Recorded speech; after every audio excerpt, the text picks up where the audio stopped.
31 મોરિયા. હે બેટા, તારે ડ્રેસ ક્યારે જોઈશ? મારે ડ્રેસ તો હાંજે જોઈશે. સાંજે તો નહીં થાય, કારણ કે આ કાપવામાં બહુ ઢીલી છે ને સીવવાવાળી મેકઅપ કાલે હાલશે. હા તો વાંધો નહીં, કાલ સવારે તૈયાર કરી નાખજો. હા કાંઈ વાંધો નહીં, પણ મેં કીધું ને પૈસા વધારે થાય હો. હા વાંધો નહીં, તમને કીધું તો ખરી, પૈસાની ચિંતા ન કરતા. કાંઈ વાંધો નહીં. હા તો કાલ થઈ જાય હો. હા વાંધો નહીં. હું કહું છું, શું? આ પૈસા કાઢી દેવી તો લાગે છે ને? હા પૈસા કાઢી દેવી એવી જ લાગે છે. રૂપિયાવાળા લોકો છે, તમને ખબર છે?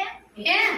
હા એમ તો અમીર બાપ ની લાગે છે કે પૈસા તમતાર થાય એટલા લઈ લેજો. પેલા એમ કીધું કાઢી તો દે હે ને. હા કાઢી દેશે. અને બરાબર માપ લેખા છે ને, હા. ગરાગી ખાવાની બદલે ભાંગી જાય છે. હા બધું બરોબર જ લખ્યું